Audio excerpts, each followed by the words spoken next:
Bonjour à tous les amis, j'espère que vous allez bien. Une petite vidéo aujourd'hui, on me l'avait déjà demandé, ça faisait un moment, donc je me suis quand même décidé à la faire. Une vidéo sur mon setup, donc le matériel que j'utilise pour mon studio d'enregistrement. Il faut savoir que j'utilise un studio qui va être fait plus pour la musique électronique et un autre qui va être plus pour la musique acoustique avec des micros statiques et tout ça. Donc voilà, je vais vous montrer le matériel que j'ai pas des masses de matériel. Mais ça suffit, je peux créer mes musiques et avoir un son professionnel que je peux produire. Donc voilà pour mon petit setup avec quoi je fais de la musique. Donc je vais vous expliquer rapidement, je ne vais pas rentrer dans les détails ou les spécifications techniques, ça ne sert à rien. Je pense que vous pouvez, pour ceux qui sont intéressés, trouver tout ça sur internet. Et puis bon, moi ça fait quand même quelques années que j'ai ce matos, donc depuis ça a dû évoluer, il y a d'autres choses. Donc voilà, c'est juste pour vous montrer avec quoi je travaille. Donc je vais commencer par le petit contrôleur, le petit Novation SLMK2.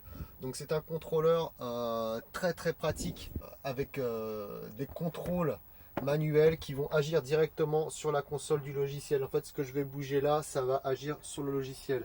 Donc pour l'edit automation ou les trucs dans ce genre là, c'est très pratique. Voilà, donc c'est vraiment dédié au contrôle ça. Au contrôle, là vous voyez ces petits boutons là, c'est pour mettre des effets, jouer sur les effets. Là c'est les faders, on appelle ça pour régler les niveaux de chaque piste. Ensuite, important, une petite carte son, donc une interface audio externe. Donc celle-là, elle est petite, c'est une Behringer. J'aime pas trop la marque Behringer à la base, mais là c'est du composant Euphoria. Donc c'est du composant, ils ont pris des composants de très très bonne qualité. C'est pour ça que j'ai acheté cette marque-là pour une première fois. Donc elle fait très bien son travail, elle sort vraiment une qualité de son pro. Ensuite, j'utilise un petit clavier Arturia. Alors ça, c'est très pratique. C'est un clavier qui fait aussi contrôleur. Alors c'est pas avec ça que vous aurez le plaisir de jouer. C'est pas fait pour ça. On est plus dans de la musique électronique avec des notes assez simples, assez basiques. Par contre, voilà, j'ai 8, 16 boutons contrôleurs, donc des potards contrôleurs. J'ai 8 pads pour pouvoir jouer à peu près d'autres choses, donc faire de la percussion, ça dépend, c'est plus pour la musique électronique en fait, donc c'est vraiment contrôleur. Je vais revenir dessus après. J'utilise aussi deux launchpads, les launchpads ça sert à lancer des séquences. Je ne sais pas si... Voilà. Donc, je vais augmenter un peu le son. Donc ça me sert à lancer les séquences une par une, parce que je vais enregistrer plusieurs séquences. D'ailleurs là vous pouvez entendre une musique que j'ai composée pour le prochain long métrage, car je compose déjà pour ce film que je réaliserai plus tard. Donc voilà, sur chaque bouton il y a un son d'enregistré que je peux lancer en appuyant dessus tout simplement. Voilà.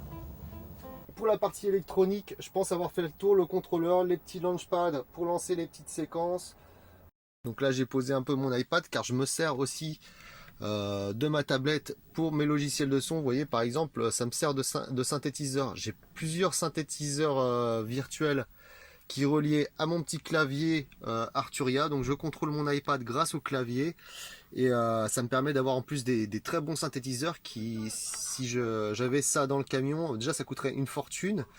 Et comment dire, vous voyez, c'est vraiment très modulable. Le son vraiment est très bien émulé. Ça ressemble vraiment au synthétiseur, au réel synthétiseur en fait, analogique.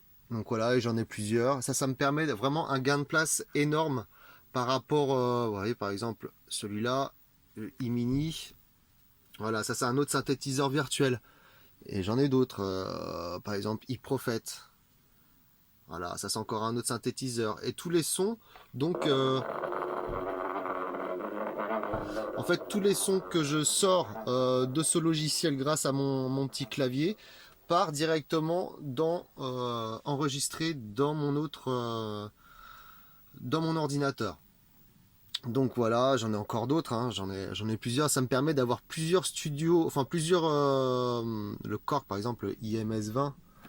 On va le, hop, parce que je l'avais allumé, qui est un très très bon synthétiseur. Vous voyez, si j'avais ça dans le camion, ça me prendrait une place de fou quoi.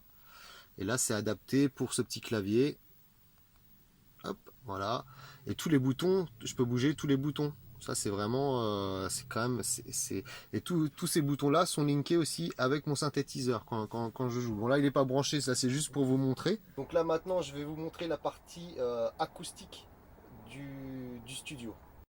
Donc là je suis reparti sur mon téléphone portable pour faire la vidéo car j'utilise pour vous montrer donc pour la partie studio d'enregistrement acoustique. Donc j'ai un micro statique sur suspension avec le filtre anti-pop d'ailleurs que vous pouvez voir que j'ai réparé grâce à la résine. J'avais fait un autre tuto vidéo pour ça qui a bien été réparé. Donc voilà, j'utilise ce micro statique qui va être relié directement à ma petite carte son. J'utilise toujours le contrôleur, forcément ça contrôle tous les logiciels de son que j'ai, que ce soit Ableton, FL Studio ou peu importe le logiciel. Et pour la guitare, ou les guitares en général, j'ai ce petit sur iPad, c'est un émulateur de son, donc ça, vous voyez ça c'est différents amplis, c'est la marque Line 6 qui fait ça. Vous avez des très bons sons, tous les réglages, tous les sons sont réglables. Vous voyez, moyen, basse, le délai par exemple. Vous voyez, je peux mettre plus ou moins de délai. Ça dépend de... Et j'ai des sons enregistrés, donc ça me permet de faire la partie amplification des guitares. Donc avec ça, je peux mettre n'importe quel effet, jouer de la guitare électrique, de la guitare acoustique, peu importe. Et je peux aussi enregistrer mes guitares acoustiques grâce au micro, parce que ce micro-là, ça prend absolument tout. Ça peut enregistrer une voix, ça peut enregistrer des instruments, ça peut presque tout enregistrer. Voilà. Donc, bah voilà, pour la partie acoustique, c'est surtout ça. Donc voilà, la partie guitare, je la fais avec l'iPad qui me sert pour les amplifications et les effets grâce à, oui, il y a une petite interface audio, c'est Sonicport de Line 6. Grâce à elle, vous voyez, là c'est mon jack pour brancher ma guitare. Hop, ça rentre, ça passe par l'émulateur d'effets de l'iPad et ça ressort qui va directement à l'ordinateur pour être enregistré avec les effets qui sont appliqués dessus, bien sûr. Et pour tous les autres instruments, que ce soit, ça peut être n'importe quel instrument, du piano, de la flûte, quel que soit l'instrument, avec ce micro, je peux tout enregistrer. Voilà, donc ça, pour ceux qui ne savent pas, c'est un filtre anti-pop, c'est pour éviter les déflagrations de son quand on enregistre en chantant. Bon ben voilà, j'ai fait le tour au niveau acoustique de ce que j'utilise.